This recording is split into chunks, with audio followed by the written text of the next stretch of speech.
꼼꼼한 딥러닝 논문 리뷰와 코드 실습. 자, 이번 시간에 같이 리뷰해볼 논문은 이 섀도우 어택이라는 공격 기법을 제안한 논문입니다. 논문의 full name은 여기 아래쪽에 적혀 있는데요. Breaking Certified Defenses, Semantic Adversarial Examples with Spoofed Robustness Certificates 라는 이름의 논문입니다. 그래서 이 Robustness Certificates를 속이는 그런 Semantic Adversarial Example을 만드는 방법에 대해서 제안을 한 논문입니다. 더 자세한 내용은 차차 말씀드리겠습니다.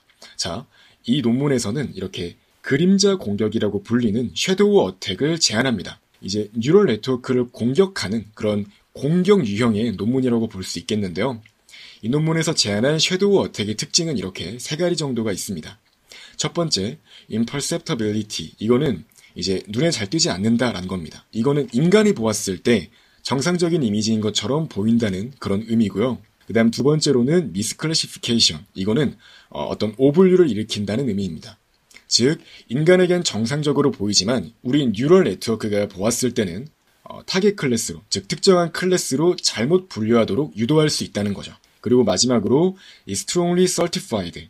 이제 이거는 adversarial example을 방어하는 기법 중에서, 즉 이렇게 약간 의도적으로 만들어진 이러한 이미지로 인해서 뉴럴 네트워크가 잘못 동작할 수 있기 때문에 이제 그런 것들을 방어하기 위한 기법 중에서 certified defense라는 연구 갈래가 있는데, 그러한 방어 기법을 다시금 뚫는 방법을 제안했다고 이해하시면 되겠습니다. 즉 애초에 이러한 adversarial example 분야가 한 5년 정도 전부터, 2015년 정도부터 나오기 시작해서 차차 점점 활성화되었는데요.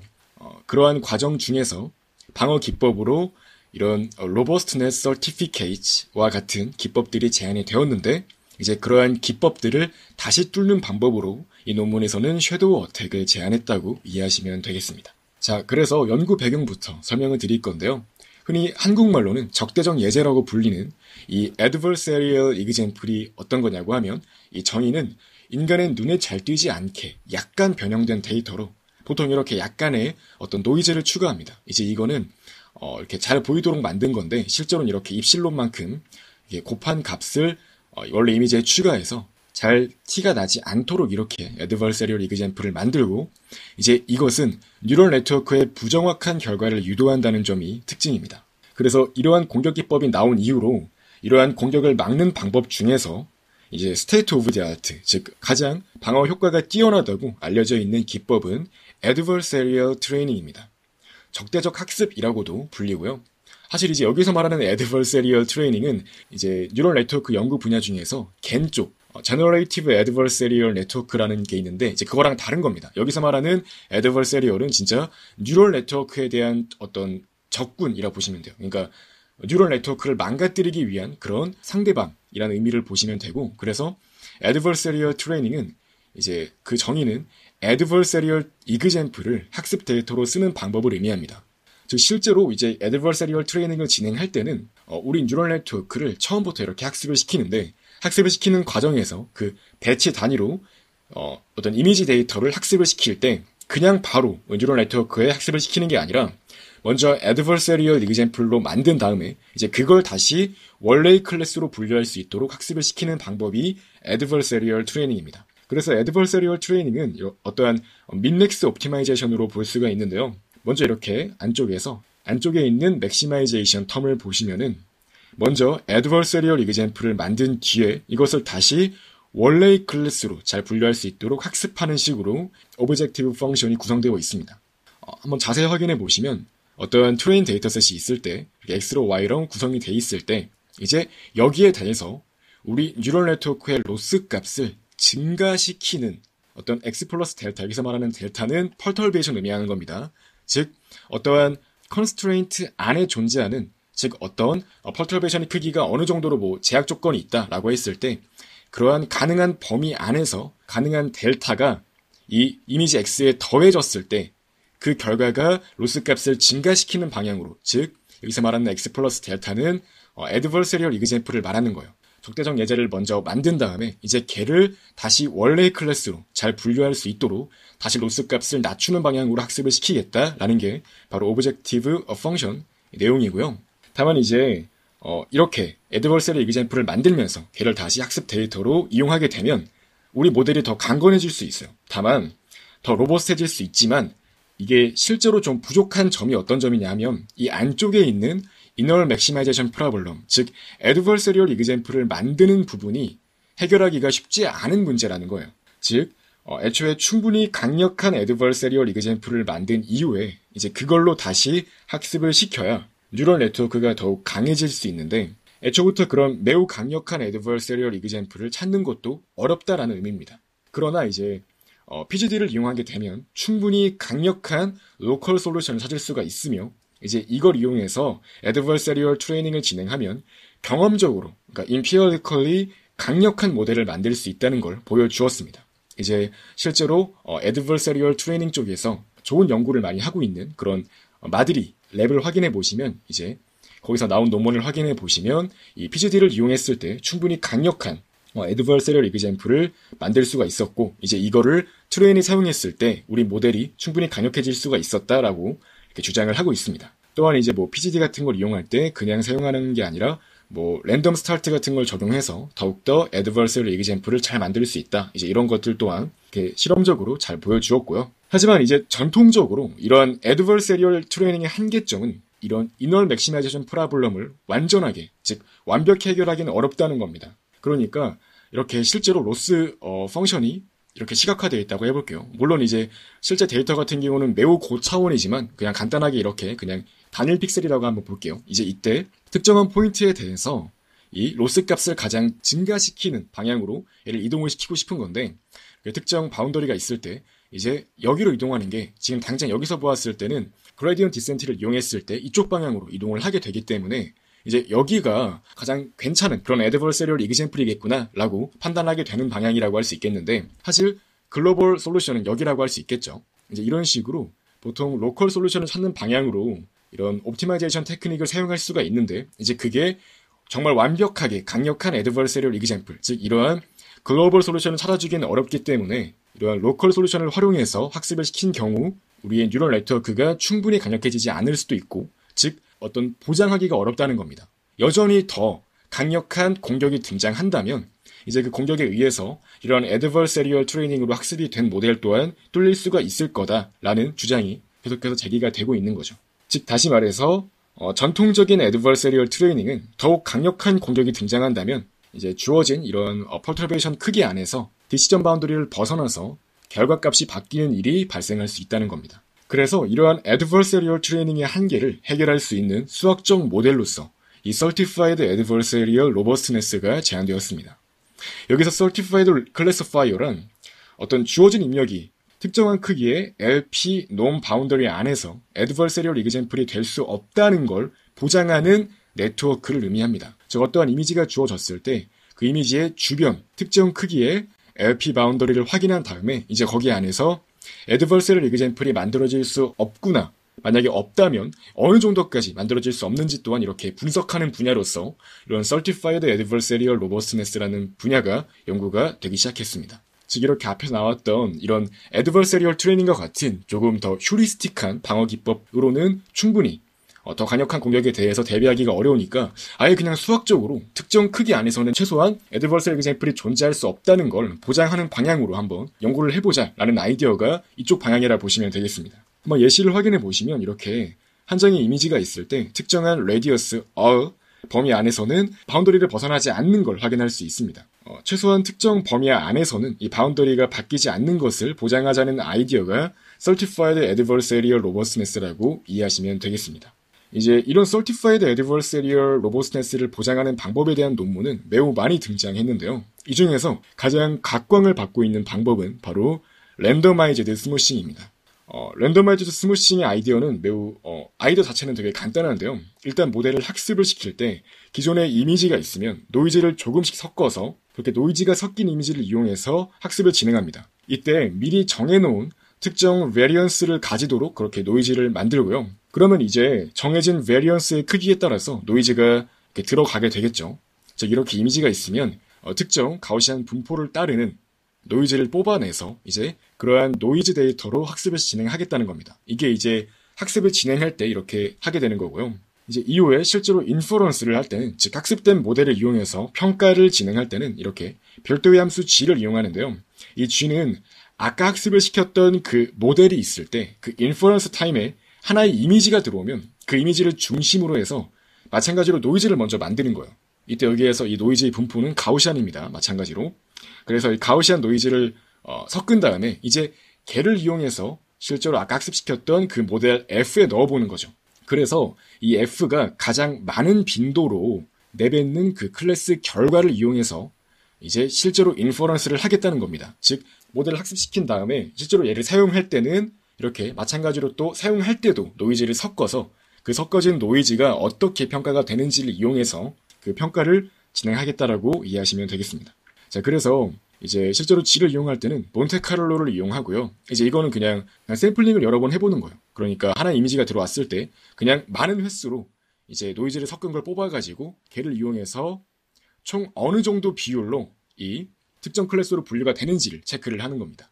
이때 여기에서 우리가 알 수 있는 거는 이렇게 이전 연구에서 이 랜더마이즈 스무싱을 제안한 논문의 결과는 바로 이렇습니다. 자, 이때 이런 방법으로 인퍼런스를 하게 되면 이 펑션 g는 바로 이만큼 이제 그만큼의 반지름을 가지는 이 L2 놈 안에서 프루버블리 로버스트하다라고 이제 주장을 할 수 있는 겁니다. 이제 이거는 수학적으로 이제 논문에서 주장이 증명이 된 내용이고요. 그래서 이제 이 공식에 따라서 특정한 이미지가 어떤 범위, 그러니까 얼마만큼의 이 범위 안에서 이동을 해도 adversarial example이 만들어지지 않는다는 걸 보장할 수 있는지를 설명하는 내용이라 보시면 되겠습니다. 이제 여기에서 p inverse는 inverse CDF 펑션이고요. 이제 정규분포 함수가 있을 때 거기에 대한 inverse CDF고 이제 이거는 그냥 실제로 이미 공식적으로 다 나와 있는 공식적으로 정해져 있는 함수이기 때문에 이제 이걸 그대로 이용해서 이 식을 대입해 보시면은 실제로 어느 정도만큼 보장이 되는지를 확인하실 수 있습니다.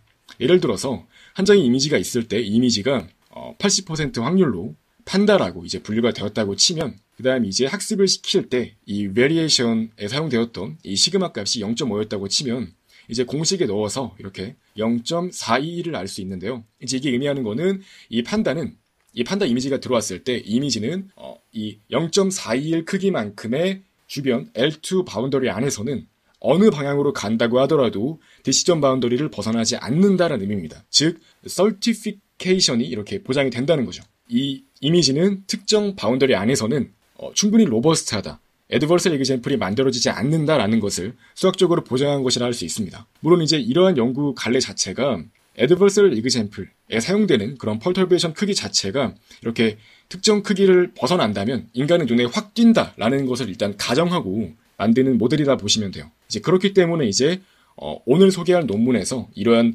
랜더마이즈드 스무싱 기법을 뚫는 걸 또 제안한 아이디어가 나온 거고요. 아무튼 그래서 이 논문, 지금 이 방어 기법에서 제안한 논문에 따르면 이렇게 특정 크기만큼의 L2 Certified Radius를 보장하기 위해서 이제 모델 학습을 시킬 때 어느 정도의 표준 편차로 학습을 시켜서 만들었을 때 가장 Certification 그 accuracy가 높은지를 체크하는 거고요. 그 Certified Accuracy랑 Standard Accuracy를 각각 이렇게 이 상황에 맞는 accuracy를 이렇게 잘 보여주는 걸 확인할 수 있습니다. 단 여기에서 이 Standard Accuracy 같은 경우는 학습할 때 그리고 이제 인퍼런스 할 때 사용되는 그 시그마 값에 의해서 좌지우지 됩니다. 즉 시그마 값이 커지게 되면 학습할 때 과도한 노이즈가 섞이게 되기 때문에 학습 자체가 잘 안 되기 때문에 이런 스탠더드 어큐러시가 떨어질 수가 있어요. 물론 이제 또 그거 말고도 이런 몬테카를로 방법을 이용한다는 측면에서 어느 정도 인퍼런스에서 통계적인 솔루션이기 때문에 또 다른 취약점이 또 발생할 수도 있으며 뉴럴 네트워크가 이제 이런 노이즈를 포함한 이미지를 이렇게 잘 분류해야 된다는 그런 이제 학습을 해야 된다는 점이 특징이라고 할 수가 있을 겁니다. 자, 그래서 이제 뭐 표를 통해서 우리가 어느 정도까지 이러한 랜더마이즈 스무싱 기법을 이용했을 때 이미지넷에 대해서 어느 정도의 어큐러시가 나온지까지 확인할 수가 있었습니다.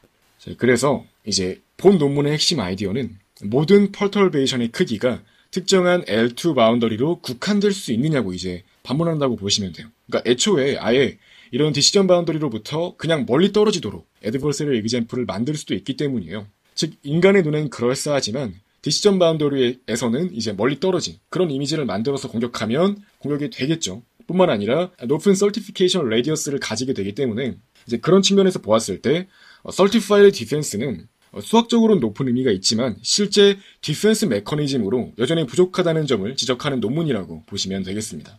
그러니까 이제 이런 식으로 학습된 디시전 바운더리가 있을 때 이렇게 존재하는 이미지로부터 애초부터 그냥 논 바운더리 상으로 굉장히 멀리 떨어진 그런 애드버서리 example을 만들게 되면은 얘는 애초부터 이렇게 높은, 그러니까 큰 레디어스 안에서 애드버서리 example이 만들어지지 않기 때문에 높은 certified radius를 보장할 수 있게 되고, 이제 그게 또 충분히 인간의 눈에도 그렇게 눈에 잘 띄지 않도록 만들 수가 있다고 주장을 한다고 보시면 되겠습니다. 자, 그래서 이 논문에서 제안하고 있는 그 실제 테크닉, 그 펑션은 바로 이런데요. 이게 바로 본 논문에서 제안하는 오브젝티브 펑션입니다. 이제 이렇게 총 4개의 항으로 구성이 되어 있는데요. 먼저 가장 마지막 항인 디스시밀러 항에 대해서 한번 알아보겠습니다. 이건 말 그대로 그러니까 얼마나 같지 않은지를 이제 평가하는 그런 텀이라 보시면 되겠습니다. 실제로 이제 이게 사용될 때는 최대한 같아지도록 만들기 위해서 이렇게 로스 펑션을 사용하는 겁니다. 그래서 이게 의미하는 거는 하나의 픽셀이 있을 때 각 그 픽셀에 각 RGB 채널이 얼마나 다른가를 의미합니다. 즉 픽셀 와이즈로 하나씩 픽셀을 확인하면서 각각 RGB 채널의 값들이 비슷하도록 만들어요. 이 논문에서는 이제 이름 그대로 그림자 어택이기 때문에 그레이스케일과 유사한 형태로 펄터베이션을 넣고 싶어 하기 때문에 이러한 텀을 사용합니다. 확인해 보시면 이렇게 각 채널에 대해서 비슷한 펄터베이션이 들어가도록 만듭니다. 이제 실제로 이런 식으로 RGB 값을 조절을 해보아서 그림으로 표현해 보시면 이 RGB 값이 유사할 때는 혹은 거의 같을 땐 이런 식으로 그레이스케일로 말 그대로 회색 이미지가 들어가게 된다는 점이 특징입니다. 즉 RGB가 완전히 같으면 완전히 그레이스케일이라고 볼 수 있겠죠. 즉 어떤 회색조라고 볼 수 있을 겁니다. 또한 본 논문은 코드가 매우 심플해서 한번 가져와 보았는데요.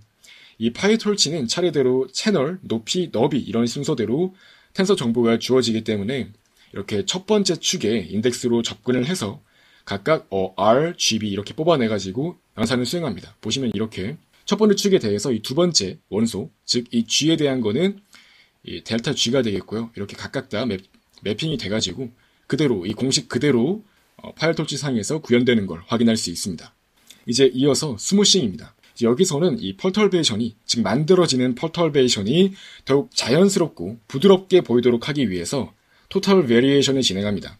여기에서 토탈 베리에이션은 스무싱 기법의 일환으로 노이즈를 제거하기 위한 목적으로 자주 사용됩니다. 대표적인 예시가 이렇게 오른쪽에 있는 이 그림과 같이 드문드문 갑자기 이렇게 값이 팍팍 뛰는 이런 노이즈가 있는 경우에 효과적으로 노이즈를 제거하기 위해 사용할 수 있습니다. 다만 이제 사실은 애드버서리 example도 일종의 노이즈로 볼 수 있기 때문에 원래 이러한 토탈 베리에이션은 애드버서리 example에 대한 방어 기법으로도 사용하는 논문이 있어요. 다만 이제 이 논문에서는 되게 특이한 점이 애드버서리 example에서의 그 펄터베이션을 더욱 자연스럽게 보이도록 만들기 위해서 이 토탈 베리에이션 자체를 공격에 썼다는 점이 또 다른 특징이라고 할 수 있습니다. 즉 노이즈를 제거하는 이 토탈 베리에이션을 방어 기법이 아닌 공격 기법에서 이렇게 적용을 해보고 있다는 점도 이 논문의 재미있는 점이라고 할 수 있겠죠. 자, 그래서 이렇게 보통 노이즈를 제거할 때 사용할 수가 있으며 이제 논문에서 사용되는 이 TV는 anisotropic TV를 쓰는데요. 얘가 의미하는 건 인접한 그 픽셀끼리의 차이라 보시면 됩니다. 그러니까 보시면 이제 실제 코드로 보시면은 각 채널별로 이렇게 각각 따로따로 행 바이 행, 열 바이 열로 각각 확인하면서 인접한 픽셀 간의 차이를 구하는 걸 확인할 수 있어요. 즉 이렇게 한 칸 슬라이딩 해가지고 이렇게 바로 옆에 있는 픽셀들끼리의 그 차이를 한 번에 그냥 계산하도록 만듭니다. 이제 이 식이 그런 의미를 가지고 있고요. 즉 인접한 픽셀 간의 차이를 한 번에 계산을 하는 거고 이제 그러한 차이 자체를 줄이도록 로스텀을 구성해서 토탈 베리에이션 펑션을 만들 수가 있습니다. 이렇게 하게 되면 인접한 픽셀끼리의 값이 유사하게 만들어지기 때문에 베리에이션 값이 감소하게 되겠죠. 자, 그래서 이렇게 TV를 이용해서 펄터베이션이 조금 더 자연스럽고 즉 내추럴하게 보이도록 만든다는 점이 특징이고요. 그 다음 이제 색상 레귤러라이저인데요. 얘는 그냥 펄터베이션의 크기 자체가 커지지 않도록 해주는 거예요. 이때 각 색상 채널별로 평균값을 따로따로 구해서 그 평균값이 작아지도록 만듭니다. 사실 TV를 사용할 때는 각 색상 채널별로 베리에이션을 줄일 뿐이니까 사실 엄밀히 말하면 펄터베이션의 크기 자체와는 상관이 없죠. 그렇기 때문에 이 펄터베이션의 크기가 작아지도록 해주는 텀이 필요할 수 있는 겁니다. 이제 그 역할을 이 컬러 레귤러라이저 텀이 수행을 해주는 겁니다. 그래서 코드를 확인해 보시면은 각각 이 RGB 채널에 대한 그 average 값을 구해가지고 그 값 자체가 작아지는 방향으로 로스 값을 구성한 걸 확인할 수 있습니다.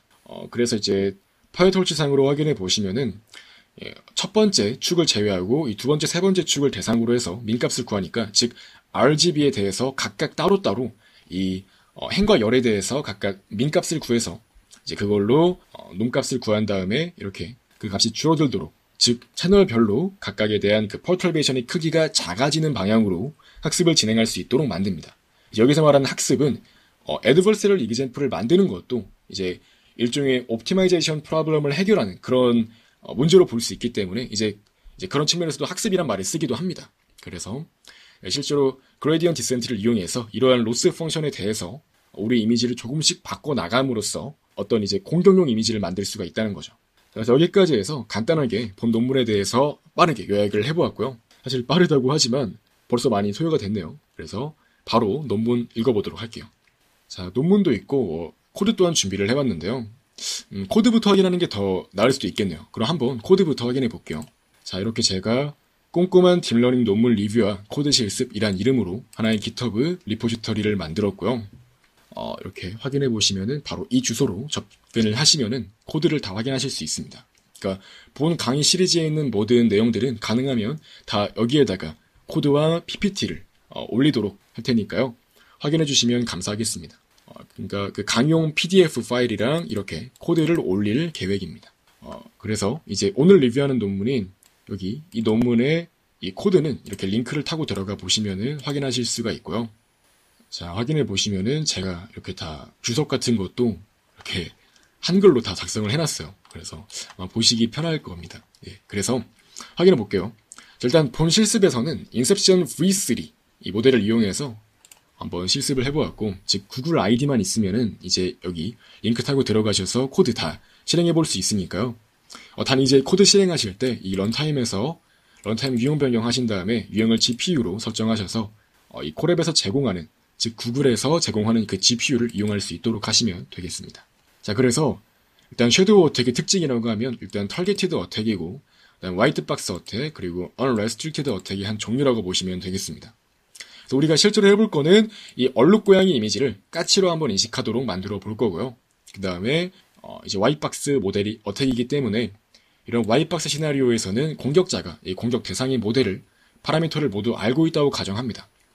이제 공격자 입장에서 가장 강력한 공격을 하기 위해서 이런 화이트박스 어택이 일반적인 가정이고요. 또한 이제 adversarial 트레이닝 방어 기법 또한 이런 화이트박스 어택을 감안하고 방어하는 방법에 대해서 연구를 하고 있기 때문에 이제 보통 이렇게 화이트박스 어택 시나리오로 이렇게 실험을 진행합니다. 그 다음에 unrestricted 어택은 말 그대로 제약 조건이 없는 어택이라는 거예요. 그러니까 지금 우리가 리뷰하는 이 본 논문의 특징 또한 특정 LP 바운더리 안에서 adversarial example을 만드는 게 아니라 아예 그냥 decision 바운더리를 멀찍이 벗어나서 이제 인간의 눈엔 그럴싸하지만 decision 바운더리를 많이 벗어난 그런 애초에 제약 조건이 없는 즉 퍼털베이션의 크기 제약 조건이 없는 상황에서의 어택을 만드는 거기 때문에 이렇게 본 공격은 unrestricted 어택의 한 종류라고 볼 수 있으며 노이즈의 크기 제약이 없으나 자연스러운 형태의 노이즈를 섞는 걸 목표로 한다고 이해하시면 되겠습니다. 또한 이제 섀도우 어택은 그레이스케일 스타일의 노이즈를 섞어서 이제 일종의 그림자가 가미된 듯한 그런 특징을 준다는 점이 또 이제 참고하시면 좋은 내용이고요. 그 다음에 이제 오리지널 논문에서는 사실 Certified Robustance를 뚫기 위한 목적으로 이러한 섀도우 어택을 활용할 수 있다고 주장을 하고 있는데요. 즉 오늘 리뷰한 논문은 이렇게 주장을 하고 있지만 이 아래 코드는 논문의 메인 아이디어를 이제 적절히 보여줄 수 있는 형식으로 되게 이해하기 쉽게 작성을 한 거기 때문에 이제 일반적으로 학습된 그냥 Non-Certified Inception V3 모델에 대해서 이제 거기에 대해서 공격을 실습합니다. 실제로 이 저자의 그 GitHub에 가보시면은 전체 코드가 다 공개가 되어 있으니까 실제 코드는 거기서 확인하실 수 있고요. 아래에 있는 코드는 제가 최대한 이해하기 쉽게 좀 쉬운 방향으로 작성한 코드라 보시면 되겠습니다. 자, 그래서 먼저 이렇게 파이톨치 라이브러리 불러오고 GPU 장치 사용할 수 있도록 설정을 합니다. 우리는 이미 학습이 된 Inception V3 모델을 사용할 거기 때문에 이제 먼저 이미지에서 정의가 되어 있는 클래스 정보부터 가져옵니다. 그래서 우리가 하고 싶은 건 일단 어떤 얼룩 고양이 사진이 있을 때 얘를 까치로 인식하도록 만들 거기 때문에 그 전체 이미지넷 데이터셋에 사용되고 있는 그 클래스에 대한 정보를 가져올 수 있도록 하는 거고요. 이제 인덱스 18번은 이 까치입니다. 그러니까 0부터 999까지 있을 때 이 18번은 까치라 보시면 되겠고요. 또한 이제 인셉션 V3는 어떤 이미지를 네트워크에 넣어서 인퍼런스를 하기 전에 이 리사이즈랑 센터 크롭, 그 다음에 투 텐서를 이용해가지고 먼저 이제 입력 데이터를 텐서 데이터로 바꾼 다음에 이제 그 다음에 입력 데이터 정교화를 이용해서 트레인된 모델에 대해서 인퍼런스를 진행합니다. 이제 이런 것들도 다 사실 어떠한 성능을 높이기 위한 방법들 중 하나죠. 근데 이제 이런 것들을 실제로 우리가 공격하고자 하는 그 인셉션 V3에서 사용을 하고 있기 때문에 이렇게 공격자 입장에서도 마찬가지로 그런 조건을 알고 있다고 가정을 하고 트랜스폼을 진행을 해주는 거죠. 그래서 이 부분은 이제 공격하기 위한 이미지가 있을 때 먼저 텐서까지 바꿔주는 그 부분을 다 넣어준 겁니다. 그래서 이제 이미지 로더라고 또 따로 만들어서 이제 얘는 PIL, Python 이미징 라이브러리인가? 그럴 거예요. 그래서 얘를 이용해가지고 특정 경로로부터 이미지를 읽어와서 텐서 형태로 바꿔주는 것까지 진행을 해주는 거죠. 그래서 실제로 한번 이렇게 이미지넷의 사이트에서 제공하고 있는 하나의 그러니까 이제 얼룩고양이 사진일 거예요. 이제 얼룩고양이를 가져와서 이미지 객체로 만들어서 파이썬 이미지 라이브러리에서 처리할 수 있도록 만든 겁니다. 그 다음에 이제 이 임쇼우 함수는 이제 이미지 쇼우인데요. 얘는 이제 하나의 텐서 형태가 주어졌을 때 이제 그 텐서를 다시 CPU로 올린 다음에 이 매플러 라이브러리를 이용해가지고 이렇게 주피터 노트북 환경에 이미지를 출력할 수 있도록 해주는 말 그대로 그냥 이미지 출력 전용 함수라 보시면 되겠습니다. 그래서 이미지를 받아온 다음에 그대로 출력을 해보시면 이렇게 하나의 타비캣, 그 얼룩고양이가 출력되는 걸 확인하실 수 있습니다. 이제 실제로 인셉션 V3 가져와서 사용을 해보는 건데요. 말씀드렸듯이 기본적으로 이렇게 텐서까지 만든 다음에 실제로 모델에 넣을 때는 이 정교화까지 진행을 하기 때문에 이렇게 정교화하는 내용을 따로 이제 정의를 해서 사용을 하는 겁니다. 그래서 파이톨치 같은 경우는 이제 시퀀셜하게 텐서 데이터가 여러 개의 네트워크 같은 걸 거치도록 만들고자 할 때 이런 시퀀셜 클래스를 사용하실 수가 있는데요. 먼저 텐서 데이터, 즉 우리가 지금 쓰고 있는 그 공격용 이미지가 있을 때 이제 얘를 실제로 모델에 넣어서 테스트를 해보려면은, 그러니까 공격이 잘 됐는지를 테스트해보기 위해서는 먼저 이러한 정교화 과정이 필요하기 때문에 노멀라이즈 하나의 레이어를 추가한 걸 확인할 수 있고요. 이제 그 다음에 실제로 파이톨치 모델에 들어갈 수 있도록 만드는 거예요.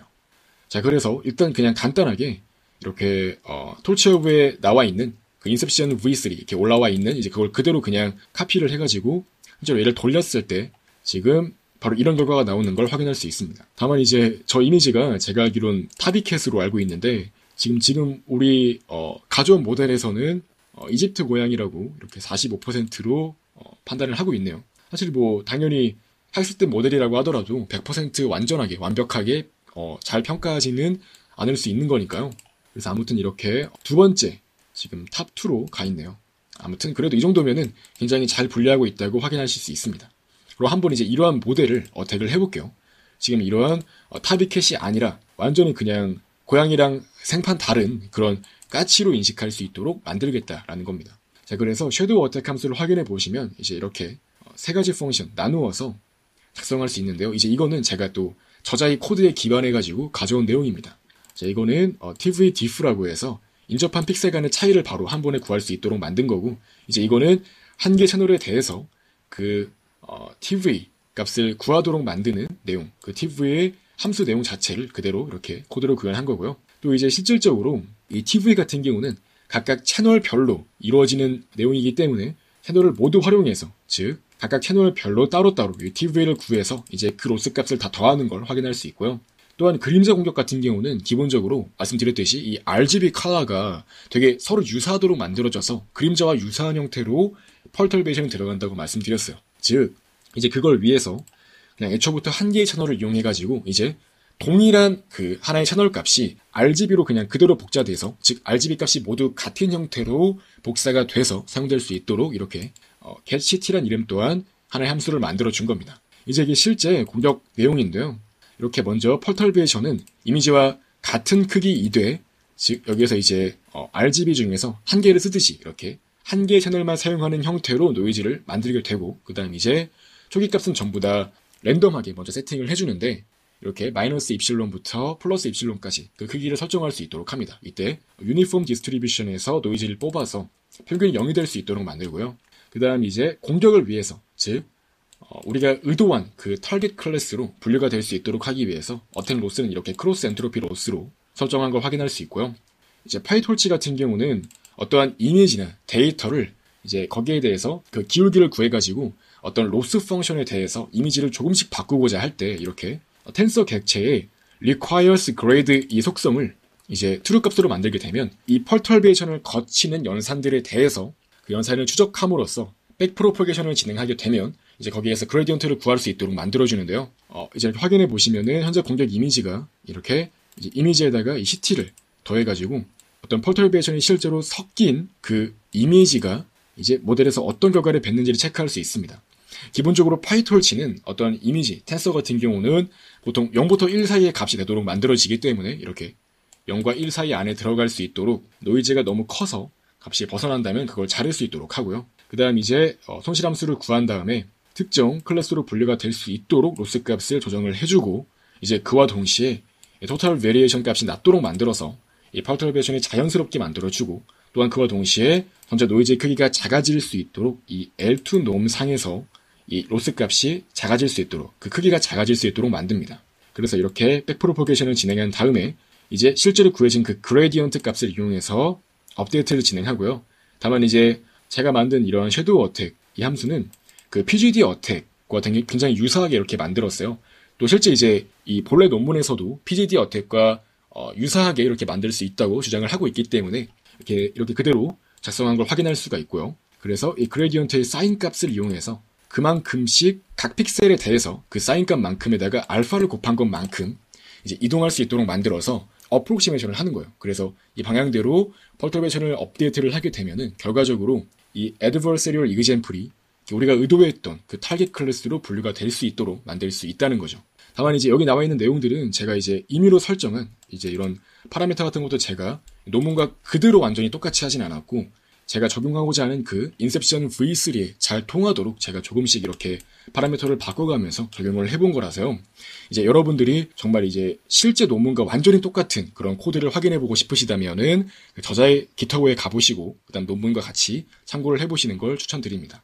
다만 이제 본 코드는 논문에서 제안하는 핵심 아이디어를 이렇게 잘 가져왔다고 할 수 있어요. 이제 논문에서 주장한 핵심 아이디어는 그림자와 같은 그런 퍼터베이션을 넣는 어떠한 새로운 어택을 제안한 거기 때문에 이렇게 RGB 채널이 전부 다 같은 값을 가지도록 만들었고 뿐만 아니라 이 TV 값을 줄어들도록 만들어서 이제 퍼터베이션이 더욱더 자연스럽게 보이도록 만들겠다라는 그런 아이디어를 가져온 걸 확인할 수 있습니다. 그러니까 코드 구성 자체는 실제 논문과 약간 차이가 있을 수 있지만 이렇게 메인 아이디어를 채택해서 보여주고 있다고 이해하시면 되겠습니다. 자, 그래서 결과적으로 이 노이즈의 각 픽셀 값이 이제 여기서는 이렇게 입실론 사이의 값이 되도록 제한을 해주고요. 사실 엄밀히 말하면 본 논문에서는 또 이제 unrestricted 어택이기 때문에 특정한 이 퍼터베이션이 특정 값 사이로 이렇게 국한되진 않습니다만 이렇게 구현상으로 이렇게 구현을 해본 걸 확인할 수 있고요. 그래서 실제 어택을 진행해 보시면은 입실론이 최대 255분의 8까지만 즉 255픽셀 중에서 이렇게 8까지만 각 픽셀 단위로 바뀔 수 있다고 이렇게 먼저 가정을 한 다음에 공격을 해본 겁니다. 그래서 알파 값은 매번 이 정도 크기만큼 바뀔 수 있도록 하고 총 그레디언트 디센트를 200번 반복하도록 만든 거예요. 그래서 200번 업데이트를 하도록 만들어서 공격을 해보았더니 우리가 의도했던 그 까치 클래스로 정상적으로 공격이 된 걸 확인할 수 있습니다. 즉 이렇게 만들어진 이미지, 이제 얘가 adversarial example인데요. 이제 얘를 모델에 넣었을 때 이제 모델은 까치라고 이렇게 아주 높은 확률로 분류하고 있는 걸 확인할 수 있습니다. 즉 공격이 되게 잘 됐다는 거고요. 또한 노이즈 또한 이런 식으로 굉장히 그림자와 비슷한 형태로 검은색, 즉 회색조 형태로 그레이 스케일로 들어간 걸 확인할 수 있습니다. 또한 이제 이 본 논문과 실제로 더 유사한 결과를 뽑기 위해서 이렇게 완전히 unrestricted 어택으로 즉 퍼터베이션의 크기 제한이 없다고 했을 때 바로 이렇게 결과를 확인해 보실 수가 있는데요. 이제 이 경우에는 그레디언트 디센트를 이용해서 업데이트할 수 있도록 만들었고 마찬가지로 공격이 잘 되지만 이렇게 퍼터베이션을 확인해 보셨을 때 이 TV 로스가 잘 적용이 되어서 전체적으로 이렇게 노이즈가 드문드문 있는 것처럼 그림자 형태로 잘 들어가 있는 걸 확인할 수 있습니다. 이제 실제로 여기에서 코드 실행해 보실 때 이렇게 이 TV 로스 값을 제거한 다음에 코드를 실행해 보시면 이렇게 노이즈가 엄청 작은 단위로 잘게 아주 많이 존재하는 것처럼 보여요. 그렇기 때문에 확인해 보시면은 되게 노이즈가 눈에 더욱더 잘 띄고 또 덜 자연스럽게 보인다는 걸 확인하실 수 있습니다. 그래서 결과적으로 이렇게 TV 로스를 적용해 줌으로써 노이즈가 드문드문 되게 높은 값을 가지는 형태에서 이렇게 그러니까 시각적으로 보았을 땐 이런 식으로 더 넓게 인접한 픽셀끼리의 값이 유사한 형태로 넓게 퍼지는 형태로 노이즈가 들어가는 걸 확인하실 수 있습니다. 자, 그래서 이렇게 간단히 코드까지 확인해 보았고요. 혹시 코드 보시면서 약간 궁금한 점이 있으시거나 하면은 이렇게 이슈 탭에다가 남겨주시면은 제가 확인한 다음에 답변 드릴게요. 그러니까 이제 코드도 한번 가능하면 실습을 해보시고 더욱더 이 코드에 대한 내용도 같이 이해를 해보시면서 공격이 실제로 어떤 식으로 이루어지고 얼마나 효과적으로 동작할 수 있는지를 한번 확인해 보시는 걸 추천드립니다. 자, 그래서 이제 실제 논문을 같이 읽으면서 확인해 볼게요. 다만 이제 메인 아이디어는 앞서 설명드렸기 때문에 가장 핵심적인 그런 부분 위주로 설명을 진행하겠습니다. 자, 그래서 이렇게 Certified Classifier라는 이 개념이 이 Adversarial Example을 막기 위해서 최근에 많이 제안이 되었었고요. 주로 2018년도, 2019년도 그 사이에 이렇게 많이 제안된 연구 관례입니다. 또한 지금도 되게 활발하게 이루어지고 있는 분야고요. 이제 이 Certified Classifier 이쪽 분야는 바운더리 안에서 Adversarial Example이 존재할 수 없다는 걸 개런티하기 위해서 개런티하는 형태로 존재하는 방어 기법이라 보시면 되겠습니다. 그래서 이제 본 논문에서는 그런 Certified Classifier 또한 마찬가지로 폴터베이션이 되게 커지게 된다면 충분히 속일 수 있다는 걸 이렇게 주장을 하고 있고요. 그래서 섀도우 어택이라는 걸 제안을 했으며 이제 이거는 그러니까 Certificate of Robustness를 충분히 속이기에 충분하다라는 것을 이렇게 실제 실험을 통해서 보여준 논문이라고 보시면 되겠습니다. 자, 그래서 Adversarial Example이 나왔고 이제 실제로 인간이 보기에는 그럴싸하게 자연스럽게 보이지만 뉴럴 네트워크의 어떤 오분류를 일으키도록 동작한다는 걸 설명하고 있고요. 그래서 이제 특정한 바운더리 안에서는 최소한 Adversarial Example이 존재하지 않는다는 걸 보장하자라는 아이디어에서 이런 Certifiably Secure Network가 주장이 되었으며 이제 이것은 말씀드렸듯이 Adversarial Example이 될 수 없다는 형태로 이렇게 없다는 걸 보장하는 형태로 동작하는 방어 기법이라 이해하시면 되겠습니다. 그래서 이제 이거는 흔히 알려져 있는 PGD라는 메소드를 이용해서 Adversarial Example을 만든 거고요. 확대해 보시면 이렇게 노이즈가 이렇게 RGB 컬러 다 존재하는 형태로 들어가 있는 걸 확인할 수 있고 이 시멘틱 같은 경우는 또 이제 다른 논문에 있는 걸 이렇게 레퍼런스를 가져온 건데요. 이제 이거는 일종의 어떤 이미지의 색조 같은 걸 바꾸는 형식으로 공격을 하는 그런 기법이라 보시면 되겠습니다. 또 섀도우 어택은 이제 본 논문에서 제안한 이제 본 논문의 아이디어라 보시면 되겠고요.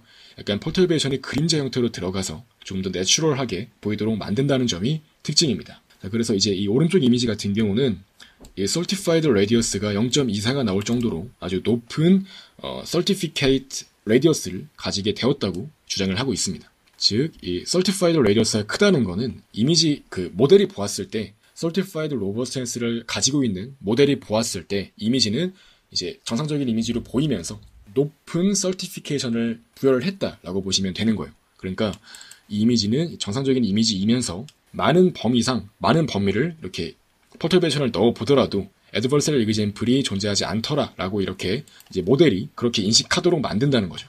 이 논문의 특징은 이렇게 아래쪽에 보이는 것과 같이 이 세 가지로 구분할 수가 있는데요. 인간에게 그럴싸히 보이면서 이제 오분류를 일으키고 그 다음에 Certified Defense가 보기에는 정상적인 이미지인 것처럼 잘못 인식하도록 만든다는 거죠.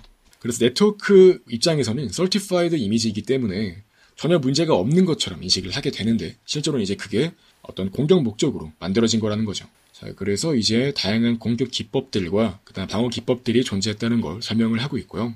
이렇게 앞에 나왔던 그 색조 같은 걸 바꾸는 이 시멘틱 어택과 유사한 특징을 가지고 있기 때문에 이렇게 이제 시멘틱 어택을 가져와서 같이 비교를 한 걸로 보이고요.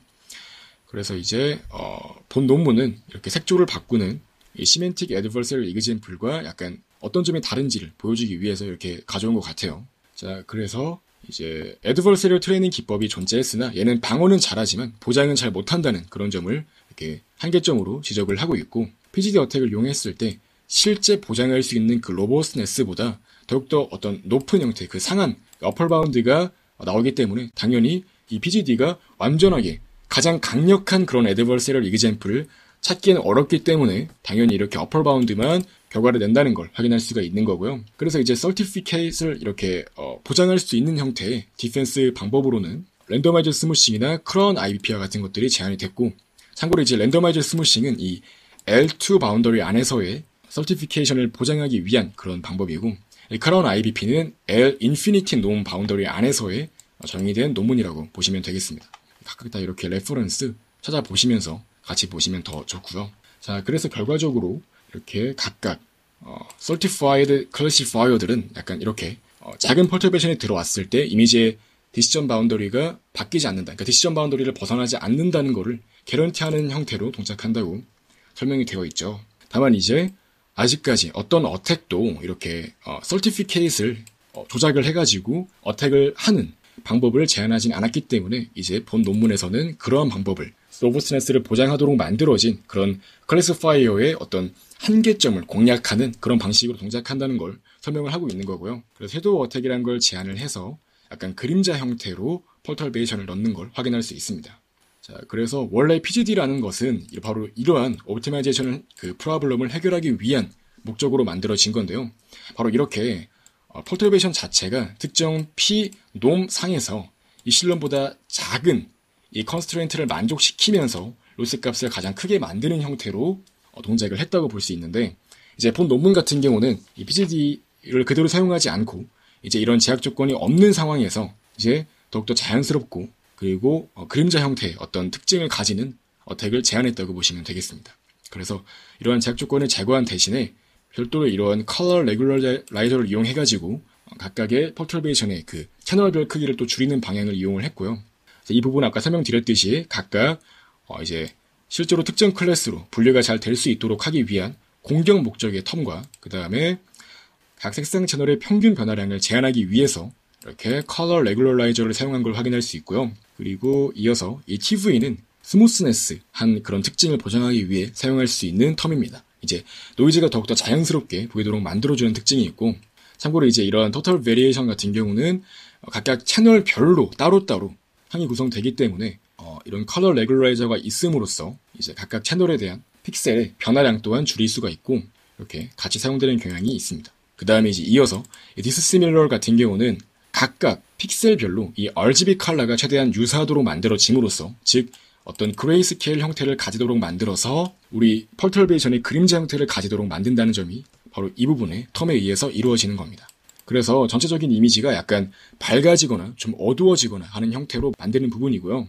또한 이제 이 부분이 갑자기 이제 뭐 파란색에서 이렇게 빨간 색깔로 갑자기 색 변화가 확실하게 이렇게 눈에 띄게 이루어지지 않도록 이제 그런 것 또한 막아주는 그런 효과를 가지고 있습니다. 자, 그래서 이제 본 논문의 실제 어택 방법은 두 가지인데요. 원채널 어택 같은 경우는 애초부터 그냥 RGB 컬러를 다 동일하게 만드는 거예요. 즉, 각 픽셀별로 이 RGB를 모두 동일하도록 만들어서 완전히 그레이스케일로 만드는 거고, 이제 얘는 그 제약 조건을 없애는 대신에 가능하면 RGB가 서로 유사해질 수 있도록 하는 그런 텀을 이용하는 방식이라고 이해하시면 되겠습니다. 즉, 그러니까 이제 이 3채널 어택 같은 경우는 컨스트레인트가 더욱더 적기 때문에 어택이 더 잘 될 수 있겠죠. 또한 이제 언타겟티드 어택을 위해서 이렇게 로스 텀을 또 좀 바꿔서 구성할 수 있다는 걸 확인하실 수 있습니다. 이제 언타겟티드라는 거는 특정 타겟이 아니도록 그렇게 만들겠다는 거예요. 즉, 원래 클래스가 아닌 그냥 어떤 클래스든 간에 그냥 원래 클래스가 아니도록 만드는 어택 유형을 언타겟티드 어택이라고 보시면 되겠습니다. 그래서 이 부분은 랜더마이즈드 스무싱 기법에 대해 설명하고 있고, 이제 뭐 학습을 할 때 가우시안 노이즈를 쓰고 또 실제로 평가할 때 또한 가우시안 노이즈를 섞는다라는 걸 확인할 수 있고, 이제 그래서 우리가 직관적으로 보았을 때 이미지가 이제 이러한 기법을 이용해서 학습을 시킨다고 하더라도 디시전 바운더리를 멀리 떨어져 있다면 애초부터 그냥 디시전 바운더리를 멀리 떨어져 있다고 하면은 그 이미지는 주변에 아무리 노이즈를 섞는다고 하더라도 그 노이즈를 섞은 데이터 또한 의도했던 클래스로 당연히 분류가 되고 클래스 결과가 바뀌지 않겠죠. 그렇기 때문에 직관적으로 보았을 때 애초부터 어떤 제약 조건, 즉 펄터베이션의 크기 제약 조건에 따르지 않고 그냥 펄터베이션을 많이 섞어서 이런 디시전 바운더리를 많이 벗어나도록 만들 수 있다면 충분히 우리 이미지는 높은 Certified Robustness를 이렇게 가지는 것처럼 속여서, 즉 방어 쪽을 속여서 어택을 할 수가 있다는 겁니다. 이제 그래서 이거는 랜더마이즈드 스무싱을 공격하기 위해서 실제로 사용된 그런 코드 유형이고요. 여기서는 이제 또 이렇게 디스시밀러를 이용해가지고 각각 컬러 채널에 있는 이 RGB 값이 서로 유사하도록 이렇게 만드는데, 이제 본 코드에서는 이런 식으로 그냥 애초부터 이렇게 그냥 하나의 채널만 가지도록 만들어가지고 RGB가 모두 같은 값을 가지도록 이렇게 또 만들었고요. 다만 이제 이런 건 이제 엄밀히 말하면은 3채널 어택에 사용이 되는 거고, 제가 쓴 게 바로 첫 번째라고 보시면 되겠죠. 이 원채널 어택으로 이렇게 만들어진 걸 또 확인하실 수가 있고요. 이것 또한 확인해 보시면은 그냥 이 L2 놈 크기상으로 폴터베이션의 크기가 작아질 수 있도록 만들기 때문에 이제 저 부분이 바로 이 부분이라고 보시면 되겠습니다. 그래서 약간 이것도 사실 쓰기 나름인데 약간 이것도 다르게 사용하실 수가 있어요. 어떤 각각의 폴터베이션 크기가 작아지도록 만들기 위한 목적으로 이런 형식으로 사용하실 수도 있지만 크기 자체를 줄이는 방법은 되게 로스 값을 다양하게 만들 수 있습니다. 그래서 이 TVA 값 같은 경우는 그대로 또 제가 적용을 했고요. 그래서 이런 내용들 실제 논문과 코드랑 같이 비교해 보시면서 분석해 보시는 것도 좋습니다. 자, 그래서 이제 결과 확인해 보시면은 이제 원 채널로 어택을 했을 때는 98.5%로 성공을 했고, 이제 3채널 같은 경우는 더욱더 어떤 컨스트레인트가 적기 때문에 공격이 더욱 잘 됐다는 내용을 확인하실 수 있습니다. 이제 이 내용은 실제 펄터베이션의 크기가 아니라 Certified Radius를 의미하는 내용인데요. 레디어스의 그 평균과 스탠더드라 보시면 되겠습니다. 즉 이제 평균적으로 이미지 우리가 어택을 했을 때 어택 이미지는 0.22만큼 이 부분은 그 내용입니다. 그러니까 이 정도 크기만큼 이제 펄터베이션을 넣어도 우리가 만든 어택 이미지는 이 정도 바운더리 안에서는 디시전 바운더리가 바뀌지 않았다라는 겁니다.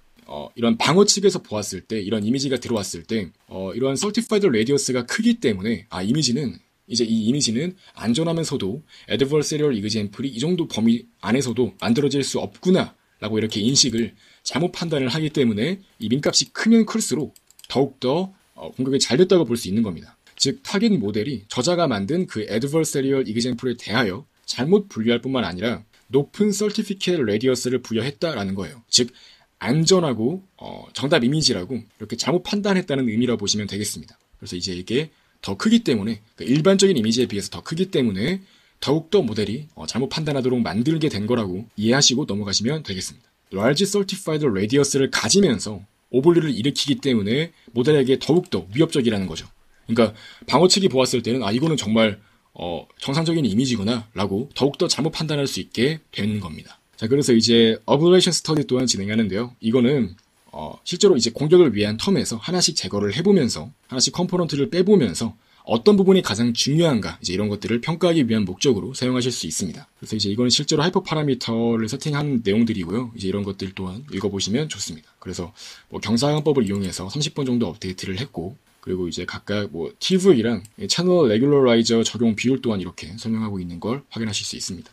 그 다음에 또 그림이 또 많이 나오는데요. 이 그림들 확인해 보시면은 이제 이 그림 같은 경우는 Certified Radius 값을 보여주고 있는 겁니다. 일반적인 이미지보다 더욱더 평균적으로 더 높은 Certified Radius를 보여주고 있기 때문에 더욱더 모델에게 위협적일 수 있다는 걸 보여주고 있는 거고요. 그리고 이제 이거는 랜덤 노이즈로부터 출발을 해가지고 어떤 식으로 이제 어떻게 이미지가 만들어지는지를 차례대로 보여주는 부분이라 보시면 되겠습니다. 이제 이거는 파라미터에 따라서 수렴이 얼마나 잘 되는지에 대한 내용을 보여주고 있는 거고요.